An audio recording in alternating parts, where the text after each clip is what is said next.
എൻ്റെ പേര് സീന ഡേവിഡ്. പാലാരിവട്ടം പള്ളിനടയിലാണ് വീട്. ഞങ്ങളുടെ കുടുംബം കടന്നു പോകുന്ന ഒരു വലിയൊരു പ്രതിസന്ധി ഉണ്ടായിരുന്നു. അതിൽ ഈശോ ഇടപെട്ടതാണ് എൻ്റെ സാക്ഷ്യം. അതായത് ജൂലൈ 11 ഞങ്ങളുടെ അമ്മച്ചി മരിക്കുന്ന ഒരു സമയത്ത് ആങ്ങളെ അതിനു മുമ്പ് ഒരാഴ്ച ഹോസ്പിറ്റലിലായിരുന്നു. പക്ഷേ അമ്മച്ചി അമ്മച്ചിക്ക് ഇത്തിരി സീരിയസ് ആണെന്ന് വീട്ടിലേക്ക്, ഞങ്ങളുടെ വീട്ടിലായിരുന്നു അമ്മച്ചി.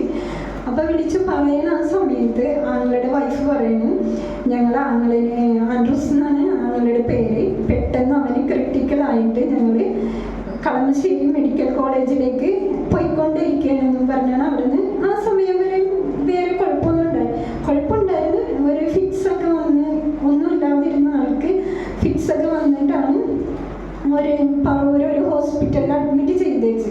അവിടെ നിന്ന് ടെസ്റ്റൊക്കെ നടത്തി കഴിഞ്ഞപ്പോഴേ യാതൊരു കുഴപ്പമില്ലെന്നും പറഞ്ഞ് ഡിസ്ചാർജ് ചെയ്തു.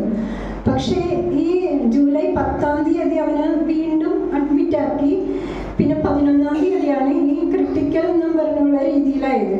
അപ്പം ഞങ്ങളാണെങ്കിൽ പെട്ടെന്ന് ഞങ്ങളുടെ ബന്ധുക്കളൊക്കെ പറവൂര് ഗോതിർത്ത് അങ്ങനെയാണ്.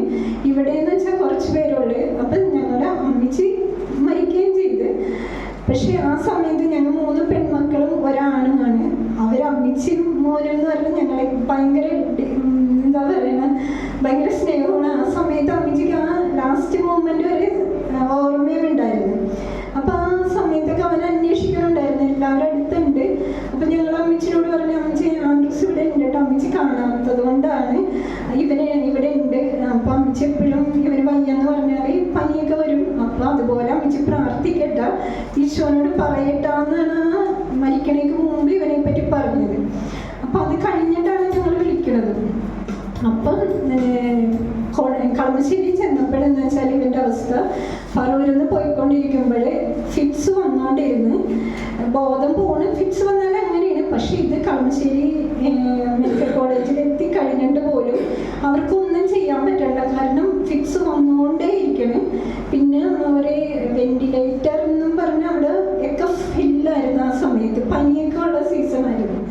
അപ്പം അങ്ങനെയുമില്ല, പെട്ടെന്ന് ഒരു ഹോസ്പിറ്റലിലേക്ക് മാറ്റാൻ പറ്റാത്ത അവസ്ഥയുമായിരുന്നു.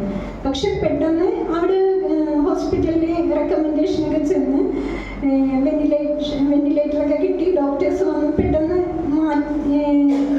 ട്രീറ്റ്മെൻ്റ് ഒക്കെ തുടങ്ങി. പക്ഷെ തുടങ്ങണേക്ക് മുമ്പ് ഫിക്സ് വന്ന് ഒരു ഓർമ്മയില്ലാത്ത ആള് പിന്നെയും ആണ് ട്രീറ്റ്മെൻറ്റ് തുടങ്ങിയത്. അതങ്ങനെ പോകുന്നു. പിന്നെ പറഞ്ഞ ഒരു മെനിഞ്ചൈറ്റീസ് ആണെന്ന് പറഞ്ഞു. പക്ഷേ മെനിഞ്ചൈറ്റീസ് അല്ലെന്ന് പിന്നീട് കൊണ്ടുപോകുന്നു.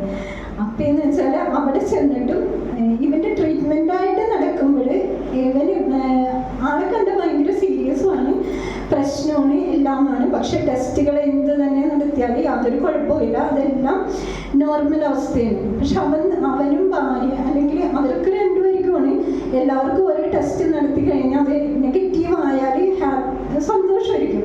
പക്ഷെ ഇവർക്ക് അതിലൊരു നേരെ വിഷമം പോലെ ഇരുന്നു. കാരണം ഇവർ ഓരോ നിമിഷവും മരണം എന്നുള്ള രീതിയിലാണ് ഇവർ കടന്നു പോയിക്കൊണ്ടിരിക്കുന്നത്. അങ്ങനെ ഇരുന്നപ്പോൾ ഞങ്ങൾ ബ്രദറിൻ്റെ അടുത്ത് കൗൺസിലിങ്ങിനും പ്രയറിനും പ്രാർത്ഥിക്കാനായിട്ട് വന്ന്. അപ്പോൾ ബ്രദർ ആദ്യമേ പറയുമായിരുന്നു, ഈ അവസ്ഥയ്ക്ക് ഒരു മരണത്തിലേക്ക് ഒരു ബുദ്ധിമുട്ടിലേക്ക് എത്തിക്കൂല. ഇതെല്ലാം ഓരോന്ന് കടന്ന് പോന്നു കഴിഞ്ഞ് ഒരു മഞ്ഞുമറ പോലെ മാഞ്ഞു പോകുമെന്ന് ഞാനും എൻ്റെ അനിയത്തിയും കൂടിയാണ് ബ്രദറിൻ്റെ അടുത്ത് വരാറുണ്ടായിരുന്നത് പ്രയറിന്. അപ്പം അങ്ങനെ പറയുമായിരുന്നു. പക്ഷേ ഇവൻ്റെ ഓരോ സ്റ്റേജും ഏറ്റവും ക്രിട്ടിക്കൽ രീതിയിൽ വന്ന് നിൽക്കും, പിന്നെ സഡനായിട്ട് നോർമലാകും. അപ്പം നമ്മളൊന്ന് ആശ്വസിച്ച് വരുമ്പോഴേക്കും അടുത്ത ഒരു രീതി തുടങ്ങും. അങ്ങനെയായി എന്താ പറയുന്നത്, ലാസ്റ്റ് ഒരു ടെസ്റ്റ് നടത്തിയപ്പോൾ പറഞ്ഞ് പാൻക്രിയാസിൽ പ്രശ്നമുണ്ട്, അതിനടുത്ത് തന്നെ ട്യൂമറുകളുണ്ട്, അത് പാൻക്രിയാസിനോട് ചേർന്ന് നിൽക്കണേന്, പിന്നെ അതുപോലെ കിഡ്നിനോട് ചേർന്ന് നിൽക്കുന്നുണ്ട്. അപ്പം അത് സർജറി എന്ന് പറയുന്നത് ഒരു വിഷയമാണ്. സർജറി ചെയ്യാം, പിന്നെ ഓപ്പൺ സർജറി ആയിരിക്കും. പിന്നെ അതുപോലെ അങ്ങനെ ഒരു ട്യൂമർ അവിടെ ഇവിടെയൊക്കെ ഉണ്ടെങ്കിൽ തന്നെ അത് സ്പ്രെഡായിട്ട് ഉണ്ടാകും. അതുകൊണ്ടാണ് ഈ സ്റ്റേജ് ഇങ്ങനെ പോകണമെന്ന് പറയുന്നത്. അപ്പോഴും ഞങ്ങൾ ബ്രദറിൻ്റെ അടുത്ത് വന്ന് പ്രാർത്ഥന സഹായമൊക്കെ ചോദിച്ച്. അപ്പോൾ ഈ സ്റ്റേജ് ആയപ്പോഴേക്കും ഒരു 4 പ്രാവശ്യമെങ്കിലും ഇവനെ പല രീതിയിൽ ബയോപ്സിക്ക് അയച്ചിട്ടുണ്ടായിരുന്നു.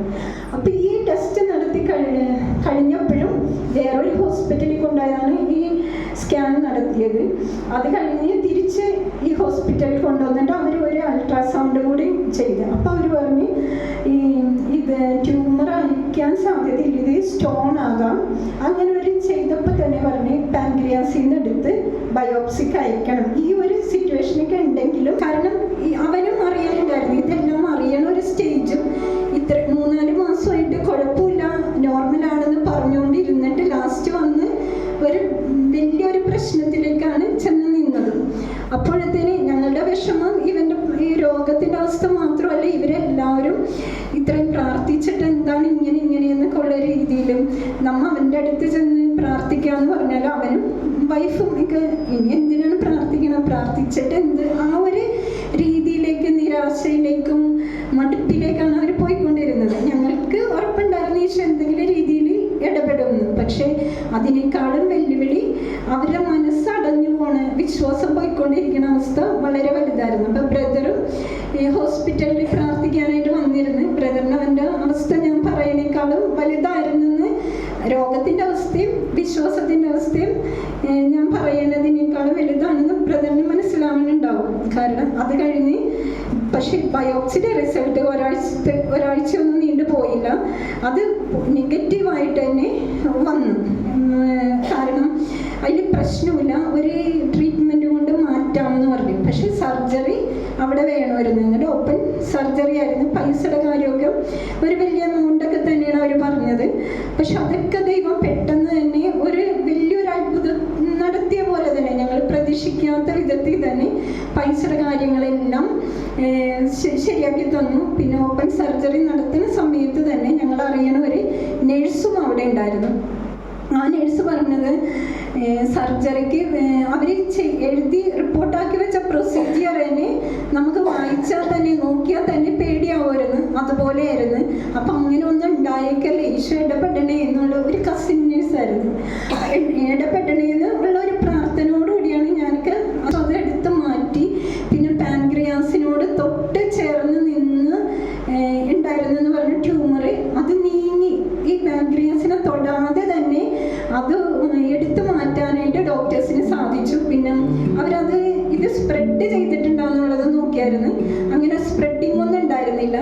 ആ വലിയ അവൻ്റെ ആ ഒരു സ്റ്റിച്ച് കണ്ടാലറിയാം, അത്ര വലുതായിരുന്നു. ഒരു സൈഡിൽ നിന്ന് മറ്റേ അറ്റം വരെയായിരുന്നു ഓപ്പൺ സർജറിക്ക് വേണ്ടി സ്റ്റിച്ച് ഉണ്ടായിരുന്നത്. അപ്പം അത്രേ സ്റ്റിച്ച് ഉണ്ടായിരുന്നെങ്കിൽ പോലും ഉള്ളിൽ ഈശോ ആരും കാണാതെ തന്നെ സൗഖ്യം കൊടുത്തായിരുന്നു. അതിന് ഈശോനെ നന്ദി പറയുന്നു. അതുപോലെ ഞങ്ങളുടെ പ്രയാസത്തിൽ ഈ ഓരോ റിസൾട്ട് വരുമ്പോഴും വിളിച്ചുകൊണ്ടിരുന്നതും ചെന്ന് പ്രാർത്ഥിച്ചുകൊണ്ടിരുന്നതും ബ്രദറിൻ്റെ അടുത്തായിരുന്നു. അപ്പം അന്ന് ഫസ്റ്റ് സമയത്ത് എന്തായിരുന്നു ഈശോ പറഞ്ഞു കൊടുത്തത്, അത് ഈ 3-4 മാസം ഞങ്ങളിങ്ങനെ വിഷമിച്ച് പ്രയാസപ്പെട്ടൊക്കെ കഴിഞ്ഞതിന് ശേഷമാണ് ഈശോ പറഞ്ഞു കൊടുത്ത ആ കാര്യം ഞങ്ങൾക്കത് ജീവിതത്തിൽ അനുഭവിക്കാൻ പറ്റിയത്. അതുപോലെ അവൻ്റെ ജീവിതത്തിൽ കൂടി അത് ഈശോ ഞങ്ങൾക്ക് കാണിച്ചു തന്നതിനോർത്ത് നന്ദി പറയണേന്.